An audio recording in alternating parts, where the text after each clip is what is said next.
Ramon ke Persita, Boboto bahagia. Egy ke GBLA, Persib makin menyala. Wow, kata itulah kita sematkan untuk klub kebanggaan warga Jawa Barat sekaligus bobotoh sealam dunia, siapa lagi kalau bukan Persib Bandung, yang mana mendapatkan dua angin segar jelang kick off BRI Super League. Bukan apa-apa, striker andalan mereka yang digadang-gadang bakal ganas bin beringas, justru malah lemas. Namun kali ini Persib sedang tahap negosiasi dengan Persita dan berjalan mulus dan mungkin akan segera diumumkan. Dan hebatnya di sini melalui skema transfer alias menebus kontrak. Dan ada isu yang sedang rame banget di sosial media tentang Egy yang bakal ke Persib setelah ada negosiasi, ada pertemuan antara kedua belah pihak. Lantas bagaimana sih sebenarnya yang terjadi? Yuk, menarik kita bahas. Iya. Sampurasun boboto, kumaha daramang. Absen dulu para boboto yang nonton video ini dari Sabang sampai Merauke dan juga luar negeri. Udah absen abangku? Mantap kali. Semoga yang nonton video ini, abangku semua kakakku, sehat-sehat selalu, murah rezeki dan dipermudah oleh Allah Subhanahu wa taala dalam segala urusannya. Amin. Thank you udah like, subscribe dan juga ngasih hype, dan semoga ini menjadi amal jariah buat kalian semua. Amin, amin ya robbal alamin. Oke, nggak usah banyak cengkune, langsung kita masuk ke pembahasan utama Raymond Tengki dan Egy Maulana Fikri. Iya, kita mulai dari Egy dulu lah ya. Raymond Tengki kita simpan di akhir gitu ya. Atau Raymond Tengki aja langsung. Raymond Tengki aja bang. Oke, siap Raymond Tengki. Nah, Raymond Tengki ini lagi rame ya. Dilansir dari transfer, apa ini tadi aku baca nih, transfer news.ft ya, menyampaikan bahwasanya pihak Persita dan Persib telah sepakat tentang transfer pemain asal Brazil tersebut. Raymond Tengki yang sudah mengoleksi 8 gol dan 2 assist ini menjadi incaran utama Persita Tangerang dalam memperkuat skuadnya. Di satu sisi, Boboto bahagia karena status Raymond Tengki pemain asing bakal lepas. Dan Persib menyisakan ada 1 slot pemain asing tambahan yang mungkin akan segera didatangkan. Di satu sisi, Boboto ada juga yang sedih karena melihat Raymond Tengki pemain yang totalitas, pemain yang nggak punya drama, pemain yang nggak punya haters. Apalagi kalau kata Boboto yang ngomen di YouTube aku itu kesayangan para ibu-ibu katanya kan. Nah, jadi banyak Boboto yang lumayan sedih lah dengan kepindahan Raymond Tengki. Tapi tak jarang ada juga Boboto yang senang bukan main. Kenapa? Karena dia melihat statistik gol yang dimiliki oleh Raymond Tengki ini sangat buruk. Ya sebenarnya jasoso lah, biasa-biasa aja. Tapi kalau untuk level Persib yang notabene tim bertabur bintang dan juga juara bertahan, memang torehan 8 gol dan 2 assist kepada seorang striker yang udah melakoni 1 musim, apalagi menit waktu bermain yang diberikan juga cukup dan banyak bahkan, ya memang sangat disayangkan musim perdana Raymond Tengki ini nggak berjalan dengan lancar. Ya tapi itu tadi ya. Ada juga Boboto yang prediksi kasih aja setahun lagi, bisa aja di tahun depan dia bakal ganas bin beringas. Tapi Boboto nggak mau mengambil resiko, nanti malah lemas, terakhir buat kita cemas dan was-was gitu. Jadi ya itu sah-sah saja ya kan. Memang kalau kita ngelihat Raymond Tengki dalam 1 tahun terakhir memang penampilannya jauh daripada ekspektasi para Boboto. Tidak seperti striker-striker asal Brazil pada umumnya. Yang mana biasanya striker asal Brazil itu kan jago dribbling, first touch bagus ya, shooting sedap gitu kan. Tapi itu semua tidak dimiliki oleh seorang Raymond Tengki. Mungkin dimiliki, tapi mungkin naasnya ketika di Persib selama 1 musim ini itu nggak nampak. Ya mungkin di Liga Kamboja bersama dengan Visaka itu muncul, tapi tak kenapa waktu bermain dengan Persib itu tak muncul ke permukaan. Nah, padahal suplai bola sudah diberikan semaksimal mungkin. Bola umpan dari Beckham, bola umpan dari Berginho ya. Tom Hai, itu semua sudah diberikan. Tapi nyatanya memang kalau finishing dari kaki itu berat untuk seorang Raymond Tengki. Makanya kalau kita lihat dari 8 golnya itu, mayoritas golnya tercipta melalui kepala. Masih ingat lawan Borneo, masih ingat lawan Bayangkara. Ya, lawan Borneo itu umpan Beckham, lawan Bayangkara itu umpan Tom Hai, dan lawan Bangkok United itu umpan Berginho. Ya, itu semua rata-rata golnya dari kepala, teman-teman. Nah, sedangkan atribut untuk seorang striker harusnya dia itu paket komplit. Bisa dari kaki, bisa dari kepala, dan kontrol bola mantap, positioning juga sedap kan gitu. Tapi banyak atribut ini yang tidak dimiliki oleh seorang Raymond Tengki di satu musim kemarin. Nah, maka wajar jika kemarin Persib akhirnya memutuskan langkah untuk mendatangkan striker asal Montenegro, ya kan, Sekulik, Balsa Sekulik, yang mana ini lawan daripada seorang Raymond Tengki. Maksudnya lawan ininya, lawan katanya Raymond Tengki nggak punya atribut itu, justru Balsa Sekulik punya. Yang mana first touch Balsa Sekulik sedap, positioningnya mantap, finishingnya juga sedap, ya kan. Ditambah lagi ya apa yang dimiliki Raymond Tengki masalah heading dia juga punya. Nah, makanya Persib ini sebenarnya untung ya dengan dilepasnya Raymond Tengki dan kosongnya satu slot pemain asing. Dan satu slot pemain asing ini juga bakal diprediksi akan hadir di tanggal 10 nanti, besok tepatnya. Dan ini bisa aja ya, bukan hanya Raymond Tengki, ada bakal pemain lain yang mungkin akan segera cabut dari Persib. Ya, mengingat persaingan di Liga 1 dan juga Asia ini sangat kompetitif, dan juga Persib terlihat sangat ingin membangun kekuatan yang jauh lebih besar. Kayaknya pemain-pemain yang mungkin musim lalu dianggap masih belum menemui performa terbaiknya bakal hanya banter-banter dipinjamkan. Tapi melihat skema transfer daripada Raymond Tengki ke Persita yang katanya pakai mahar transfer, di sini Persib betul-betul jenius. Persib mendapatkan keuntungan yang berkali-kali lipat. Untungan pertama adalah melepas Raymond Tengki dan membuka space kepada pemain baru yang akan muncul, yang notabene peluangnya lebih gacornya lebih besar. Yang kedua, Persib tidak perlu membayar gaji Raymond Tengki yang terkenal mahal dan fasilitasnya. Yang ketiga, Persib dapat duit dari penjualan Raymond Tengki. Market value Raymond Tengki itu 4M-an, 4,3. Let's say Persita beli setengah harganya deh, 2M. 2M didapat Persib, yang mana Persib mendatangkan Raymond Tengki itu secara gratis dari Visaka. Bayangkan teman-teman, didatangkan secara gratis tapi dilepas dengan skema transfer.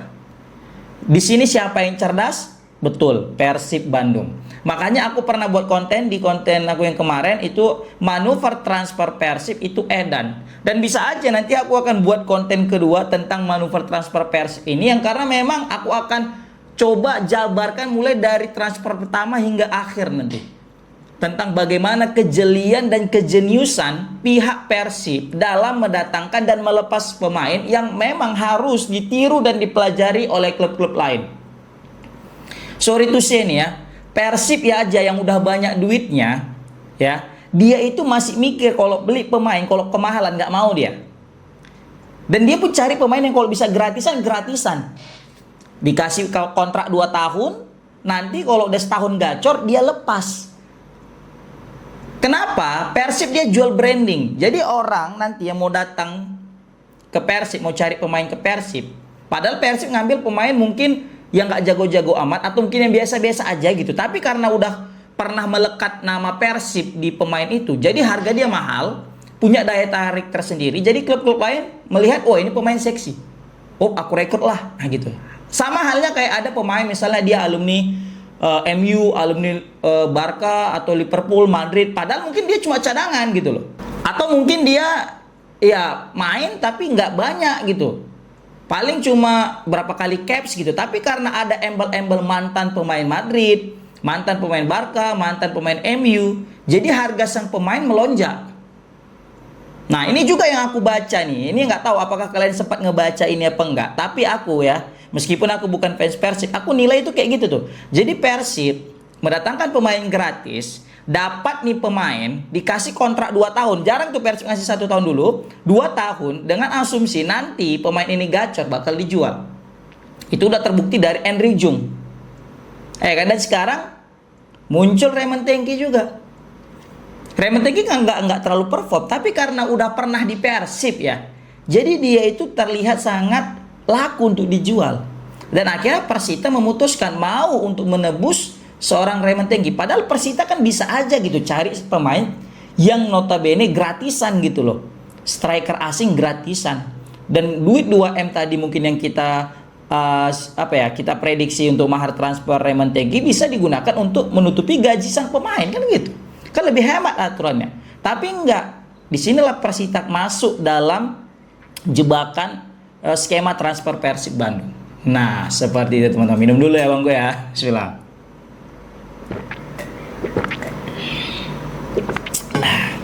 Bayangkan pemain yang notabene nggak terpakai lagi di Persib musim depan tapi laku dijual. Mungkin kalau klub-klub lain nggak terpakai ya terpaksa dipinjamkan atau memang udah maksa dipakai gitu. Karena sayang udah dikontrak. Tapi Persib nggak, dia cerdas.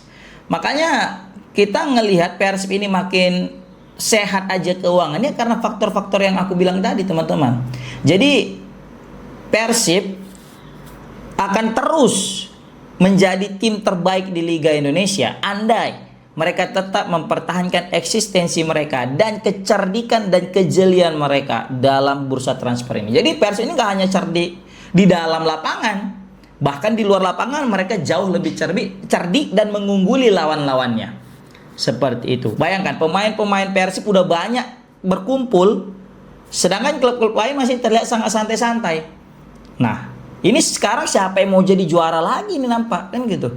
Di saat klub-klub lain tuh macam nggak ada niat mau juara, kayak macam oke, musim depan kita ikuti kompetisi posisi berapa aman, yang penting jangan sampai degradasi, kayak gitu aja sekarang ini aku ngelihat target daripada klub-klub lain.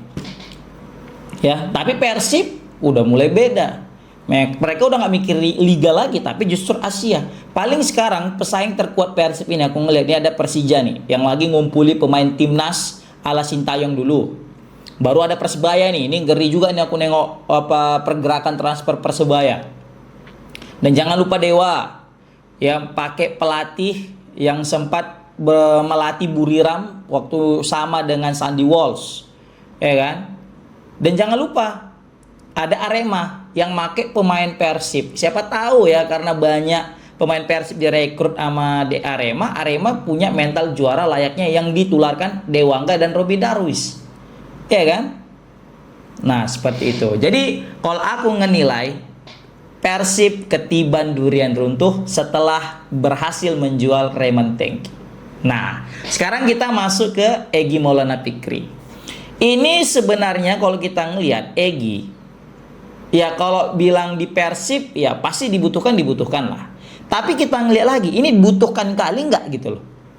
Sebenarnya ngelihat lini serang Persib saat ini itu udah gacor kali teman-teman. Di setiap posisi itu udah ada minimal 2 pemain tuh.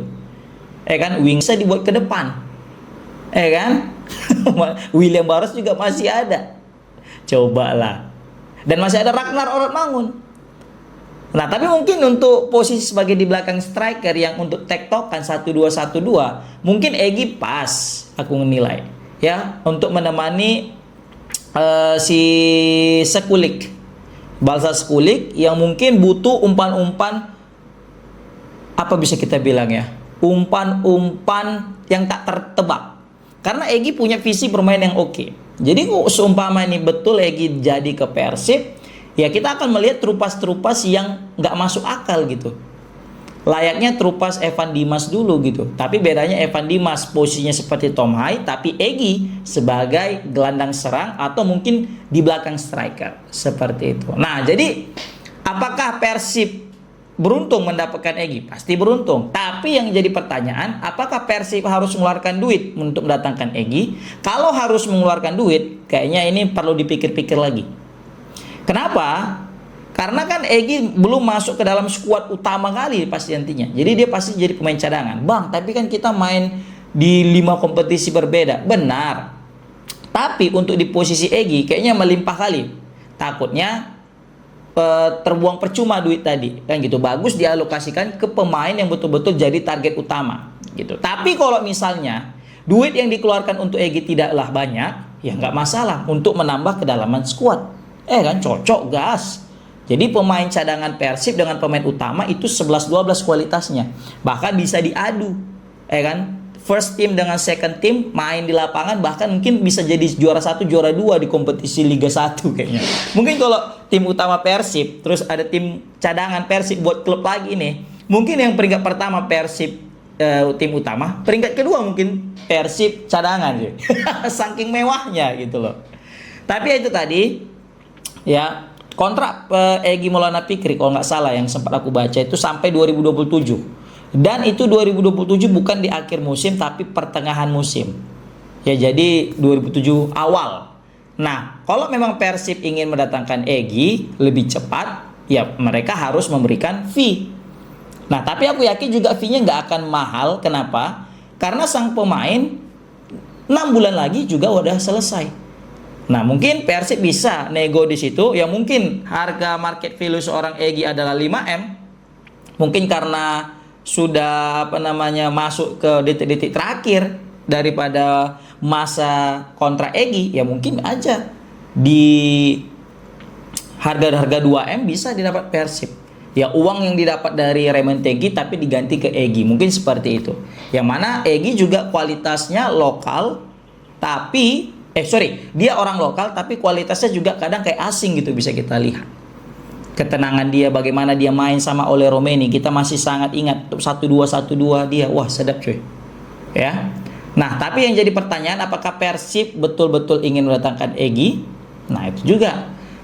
Karena ada kabar yang mengatakan pihak Egy dengan pihak Persib udah ketemu nih untuk membahas skema transfer ini, untuk membahas tentang kepindahan Egy. Apakah benar nih pemain asal Medan ini akan berseragam Maung Bandung atau tidak? Tapi yang jelas, rumor tetaplah rumor, nggak bisa kita sepelekan, karena takutnya nih yang kita sepelekan itu justru yang here we go. Ya kan? Bangsa Skulik juga bentar aja rumornya tiba-tiba langsung jadi. Justru yang lama rumornya Joe Pelupesi nggak jadi-jadi. Nah ini teman-teman. Jadi kalau kata Boboto yang sering ngomen di videoku, udah bang nikmati aja rumornya, santai, aman itu, sedap kali bang itu. Kemudian ya, jika Persib mau lebih hemat lagi, mungkin aja bisa mendatangkan Egy di transfer musim dingin. Maksudnya apa bang? Kan nanti waktu pertengahan musim kan ada bursa transfer kan. Nah itu transfer musim dingin Januari. Nah di situ Egy udah free transfer. Bisa aja Persib mendatangkan Egy secara gratis. Kalau memang sudah terjadi kesepakatan antara Egy dengan pihak Persib yang katanya ketemu di salah satu hotel di Bandung. Jadi udah dia menghabiskan kontrak dengan Dewa, ketika ada tawaran kontrak dari Dewa ditolak Egy aja karena dia udah sepakat dengan Persib Bandung, seperti itu. Nah, jadi ini dua berita kabar baik ya tentang Persib yang akan melakoni laga Liga 1 dan liga-liga lainnya. Yang jelas Raymond Tengki menurut dari transfer market yang kita bilang tadi itu sedang dan udah sepakat dengan Raymond Tengki dalam bentuk skema transfer nanti ditebus kontraknya, dan Egy Maulana Fikri juga sudah ketemu dengan pihak Persib dan semoga menemui titik terang dan akhirnya Persib mendapatkan sang pemain. Oke, komen di kolom komentar gimana pendapat kalian tentang Ramon ke Persita, Boboto bahagia, Egy ke GBLA, Persib semakin menyala. Assalamualaikum warahmatullahi wabarakatuh.